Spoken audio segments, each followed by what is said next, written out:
Quelle est la seule marque auto qui a ouvertement dragué les lesbiennes? Fin des années 90, parler d'homosexualité dans une pub, c'est encore hyper rare, voire tabou. En 1997, au moment où Hélène de Guénérès fait un coming out retentissant et où certaines marques coupent leurs pubs, Subaru se pose une question toute simple. Qui achète nos autos? Et la surprise, les lesbiennes font partie de leurs clientes les plus fidèles. Au lieu d'en faire des tonnes, Subaru décide alors de leur parler avec subtilité, humour et une forme de sincérité.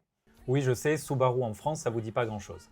Ici, on connaît surtout l'Impreza, les rallyes, bref, l'image sportive. Mais aux États-Unis, c'est beaucoup plus mainstream. C'est une marque outdoor, presque un style de vie. Et donc, leur idée géniale, pas d'arc-en-ciel partout, pas de pinkwashing. Ils glissent des signaux discrets. Dans la campagne Different Drivers, Different Roads, One Car, les plaques d'immatriculation sont des clins d'œil. Xena LVR pour Xena Lover, référence à Xena, icône pop lesbienne.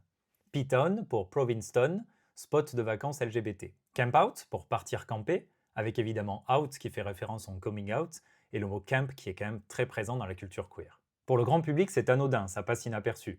Pour la cible, par contre, c'est un véritable clin d'œil. Et même si ça démarre très lesbien, le message s'élargit petit à petit à toute la communauté LGBTQIA+, sans perdre cette subtilité. Dans les années 2000, Subaru passe aussi au spot télé. Dans Words, le message est simple. Il n'y a pas qu'un seul chemin dans la vie, mais une seule et même voiture pour accompagner tous ces chemins. La palette colorielle reste codée, et à la fin, les routes dessinent deux symboles masculins entrelacés, puis deux symboles féminins. C'est un vrai Easter egg, un détail caché. Autre campagne, What Do We Know, que sait-on, avec Martina Navratilova et d'autres sportives. L'ironie est parfaite, on montre des expertes de précision, de contrôle et d'adhérence, tout en jouant le vieux réflexe sexiste. Bon, qu'est-ce qu'elles peuvent bien y connaître? Ce sont juste des femmes.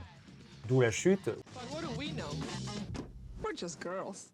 Double lecture sans caricature, féministe qui dénonce le mépris, et lesbienne, Martina, figure iconique. Et là où Subaru sort du lot, enfin Lesbaru, surnom donné en Amérique du Nord, I drive a Subaru because I'm gay.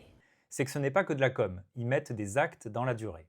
Exemple, Dining Out for Life, collecte liée au VIH, en 2022, 1,7 million levés sur l'année, 53 millions cumulés. Bref, ça continue dans les années 2020. Clin d'œil perso, dans la série The Beast in Me que je suis en train de regarder sur Netflix, l'héroïne lesbienne Eggy Weeks, jouée par Claire Dance, conduit une Subaru. Aucun hasard. Vous connaissiez cette histoire? Et vous avez d'autres exemples de Subaru conduites par des personnages lesbiennes, queer, dans des films, séries ou clips? Dites-le moi en commentaire.